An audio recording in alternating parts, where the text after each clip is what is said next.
Hello, my dear student. This is MD, your English educator from Edu by MS Ali. So आज के इस video lecture में हम पढ़ने जा रहे हैं क्लास 10 के तीसरा लेसन जिसका टाइटल है the passing away of Bapu which has been written by Nayantara Sahgal. तो आज हम पढ़ेंगे the passing away of Bapu. तो चलते हैं नेक्स्ट स्लाइड में और देखते हैं हम। तो हमारा लेसन 3 है और इसका टाइटल है द पासिंग अवे ऑफ बापू, जो लिखा गया है नयनतारा के द्वारा, यानी नयनतारा सहगल के द्वारा।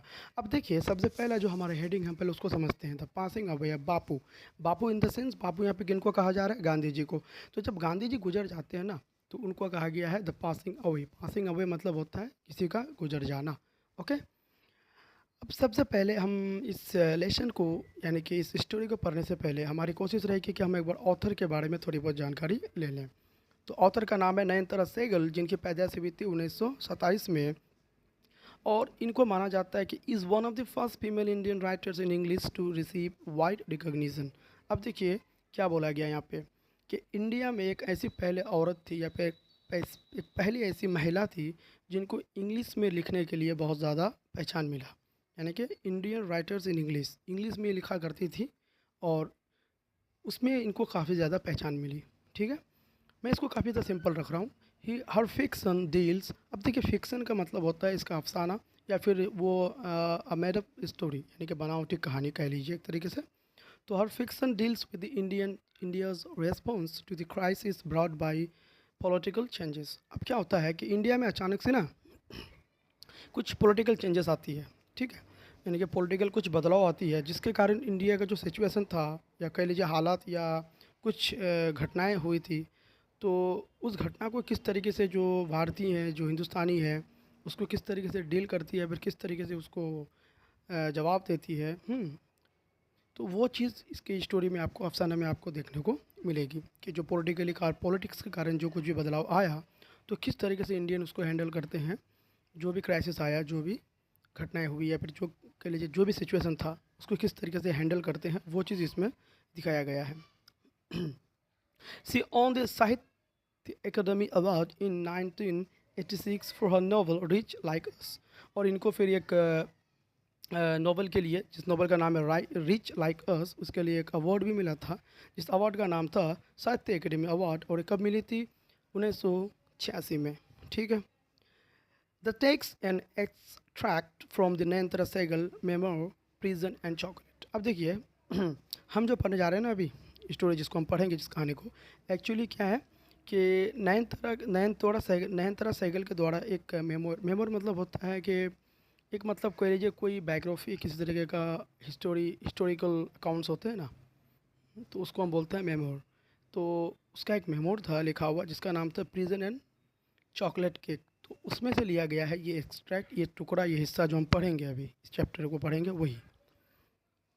तो इसमें क्या कुछ लिखा हुआ है इस एक्सट्रैक्ट में? Recounts the incidents following the death of Gandhi ji. तो जब गांधी जी मर जाते हैं, तो गांधी जी के मरने के बाद जो कुछ भी घटनाएं होती है ना, तो उसको याद दिलाती है। उसी चीज़ को इस पूरे कहानी के दरमियान हम पढ़ेंगे। It vividly described not only the author's personal sense of loss but also collective grief of the entire nation at passing away of Mahatma Gandhi.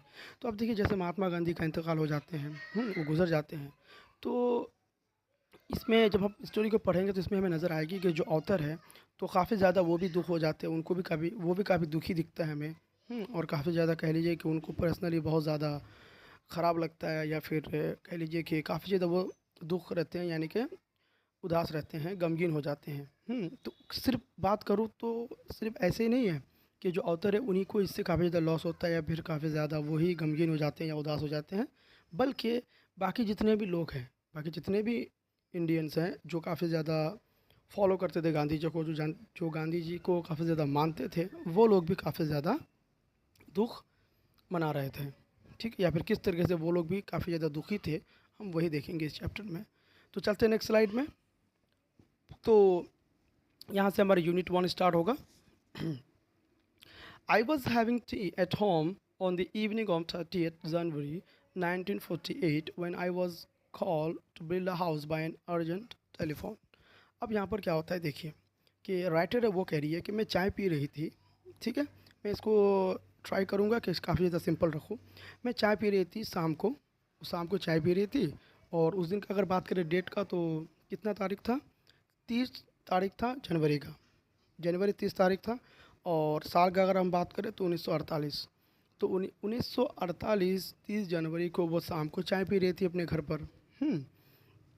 फिर अचानक से उनको एक कॉल आता है, जिस कॉल के ज़रिए उसको बुलाया जाता है, उनको बिरला हाउस बुलाया जाता है, ठीक है ना। Gandhi ji had been shot on his way to a prayer meeting. अब क्या होता है, उनको कॉल में बताया जा रहा है कि जो गांधी जी है वो जा रहे थे प्रेयर मीटिंग के लिए, प्रेयर मीटिंग के लिए जा रहे थे, तो उनको रास्ते में ही गोली मार दिया गया है। I was numb with shock I as I got into the car. तो अब राइटर कह रही कि जैसे मैं कार के अंदर गई या फिर कार के अंदर बैठी, तो जैसे मानो मैं पूरी वो होता है ना कि घबराने से या फिर हैरत से काफ़ी ज़्यादा नम हो जाना। नम बोले तो किसको कहते हैं? सिंपल सी बात है कि जब आप एकदम वो होता है ना, आप चाहते हैं कुछ बोलना पर बोल नहीं पा रहे, आप चाहते हैं मूव करना तो मूव नहीं कर पा रहे हैं, यानी कि आपका पूरा बॉडी जो है एक मूवमेंट बंद कर देता है, उसको हम नम कहते हैं। तो आप काफ़ी ज़्यादा वो सदमे से नम हो जाते हैं, वो होता है ना। तो उसी तरीके से राइटर भी कह रही है कि मैं जैसे मानो हैरान हो गई, काफ़ी ज़्यादा सदमे से मैं नम थी। और जैसे मैं कार के अंदर गई तब वो कह रही है, at the Birla house the Gandhiji's relatives followers had gathered around his body। तो जैसे ही बिरला हाउस ये पहुंचती है तो बिरला हाउस में क्या देखा जा रहा है कि बिरला हाउस में जो जितने भी गांधी जी के रिलेटिव्स थे, रिश्तेदार हो गए, उनके फॉलोअर्स जो उनको मानते थे, उनको फॉलो करते थे, वो सारे जन जो है उनके बॉडी के इर्द गिर्द चारों तरफ इकट्ठे या फिर कह लीजिए गैदर थे, यानी कि जमे थे, इकट्ठे बैठे थे। There was silence in the room as Gandhi ji breathe his last. और जब देखा जाए तो उस रूम में पूरा शांति का माहौल था, और क्योंकि गांधी जी अपने सांस के, अगर कह लीजिए अपनी ज़िंदगी के आखिरी कुछ पल गिन रहे थे। Words of Bapuji's death had spread through Delhi like a flame fan by wind. तो अब देखिए, जैसे गांधी जी की जो मौत की बात है वो पूरी दिल्ली में फैल गई। अब यहाँ पे वर्ड्स ऑफ बापूजी जो बोला गया, वर्ड्स मतलब होता है उनकी मौत की खबर, है ना, यानी कि खबर बोले तो न्यूज़, या फिर उनकी मौत की खबर जो है पूरी दिल्ली में फैल गई। वो जिस तरीके से होता है ना आग, like a flame fan by wind, जब अगर एक आग होती है उसमें अगर हवा लगे जोर का तो क्या होगा, आग पूरी फैल जाएगी ना, उसी तरीके से फैल गई थी। फिर क्या होता है, sad groups of man and women had collected around Birla house. और जितने भी मर्द औरत थे सब इकट्ठे जो है ना बिरला हाउस के चारों तरफ बैठे हुए थे, यानी बिरला हाउस में बैठे हुए थे। और every window one could see a brown blur of faces. और अगर बात करें खिड़कियों से बाहर अगर कोई देखता था तो सिर्फ लोगों का चेहरा ही चेहरा चारों तरफ दिखता था। यहाँ पे ब्राउन जो बोला है ना, ब्राउन ब्लर फेसेस मतलब एक होता है ना कि आप काफ़ी ज़्यादा कोई चीज़ दूर होता है तो आपको वैसे भी ब्राउन ब्लर दिखता है वो। और प्लस यहाँ पे लोग काफ़ी ज़्यादा सैड थे, उदास थे, गमगीन थे, तो इसी वजह से सबका चेहरा जो है, मान लीजिए जैसे होता है ना कि उखड़ा हुआ, या फिर कह लीजिए काफ़ी ज़्यादा अफसोस जुदा में जो दिखता है हमें। They didn't make a sound. और कोई भी, बिल्कुल भी कोई किसी तरीके का हल्ला या गुल्ला नहीं कर रहे थे। There was an unnatural science. और जैसे कह लीजिए कि एक अजीब ही शांति थी, यानी कि होता है ना कि जब हम कोई किसी चीज़ को अगर इंसान ठान ले कि अब मुझे नहीं बोलना है, तो वहाँ पे कैसा साइलेंट सा रहता है एकदम, उसी तरीके का एक अननेचुरल साइलेंस था, यानी कि हम कह सकते हैं कि एकदम पूरा शांति छाया हुआ था। It was as if time stood still for those few minutes. और ऐसे मानो जैसा लग रहा था कि कुछ पल के लिए, कुछ मिनटों के लिए, जैसे जो वक्त था वो ठहर सा गया था, वो ठहर सा गया था। नेक्स्ट स्लाइड देखिए। The people were too stunned to speak in the beginning. लोग शुरू में जो है ना, शुरुआत में लोग बिल्कुल भी जैसे मानो बोल ही नहीं पा रहे थे। लोग बोलना तो चाह रहे थे, लेकिन जैसे मानो होता है ना सदमे में थे, तो कोई कुछ बोल ही नहीं पा रहे थे। Later they clamber widely shouting and crying. फिर बाद में क्या होता है कि धीरे धीरे जो लोग थे वो आपस में बोलने लगे, चिल्लाने लगे, रोने लगे। जैसे एक होता है ना किसी का मर जाने के बाद अगर आप अचानक से उनके बारे में आप याद करने लगते हैं ना, तो आपके अंदर में कुछ एक अजीब सा हलचल पैदा होती है, फिर बेचैनी पैदा होती है और आप रोना स्टार्ट कर देते हैं। उसी तरीके से they jostle one another in a stampede to break into the house. और जैसे ही लोगों को थोड़ी बहुत वो मिला ना, एक राहत से कि हाँ अब हम जाके गांधी जी को देख सकते हैं, तो लोग एक दूसरे को धक्कम धुक्का कर रहे थे। वो जो भगदौड़ थी ना वहाँ पे, यानी कि जो लोगों का एक भीड़ होता है ना, जब लोग इधर से उधर जा रहे हैं, कुछ इधर आ रहे हैं, कुछ उधर जा रहे हैं, उसको हम कहते हैं स्टैम्पिड, यानी कि भगदौड़। और भगदौड़ में ही लोग इधर से उधर एक दूसरे को ढकेलते हैं ना, उसको हम कहते हैं जौसल। तो लोग क्या कर रहे हैं, उस भगदौड़ में, उस भीड़ में एक दूसरे को ढकेल रहे हैं अंदर जाने के लिए। Hmm. They calmed a little when it was announced that they would be allowed to see Gandhi ji before the funeral. अब यहाँ पे क्या हो रहा है कि जब ये खबर सबको बताया गया कि गांधी जी को जो है उनके जनाजे से पहले यानी कि उनके अंतिम संस्कार से पहले सब किसी को एक बार देखने दिया जाएगा, तो फिर जाकर लोग जो है जो आम आदमी थे वो लोग थोड़ी बहुत शांत हुए. When one is faced with shock of a loved one's death, one is whisper, what will become of me now that he has left me. तो देखिए एक जाहिर सी बात है, अगर आपका कोई बहुत ही चहेता या फिर जिससे आप काफ़ी ज़्यादा मोहब्बत होती है, आपको प्यार होती है, तो कोई आपका अगर ऐसा कोई इंतकाल कर जाए, डेट कर जाए, तो जाहिर सी बात है तो फिर आपको वो जो है सदमा झेलना काफ़ी आपके लिए मुश्किल हो जाती है. और फिर आपस में आप बात करते हैं किसी ना किसी से कि अब मेरा क्या होगा, क्योंकि अब ये तो मेरे को छोड़कर चले गए. तो ऐसे ही यहाँ पर ही एक आदमी कह रहा था. This was surely the questions uppermost in the mind of the morning people. तो अब यहाँ पे जितने भी दुखी लोग थे तो सबके दिमाग में यही बात था कि अब हमारा क्या होगा. They look like lost children, और जैसे मानो कि वो जैसे होते हैं ना खोए बच्चे, कि कोई बच्चे अगर जो है को बच्चा खो जाता है ना, माँ बाप के होते भी या फिर माँ बाप का ना होते भी बच्चा खो जाते हैं ना, तो इस तरीके से लोग यहाँ पे लग रहे थे जैसे मानो वो सारे के सारे अब खो चुके हैं, खोए बच्चे की तरह रो रहे थे, खोए हुए बच्चे की तरह लग रहे थे. It was the question is in many of our hearts as well, we said and still shocked and unbelieving.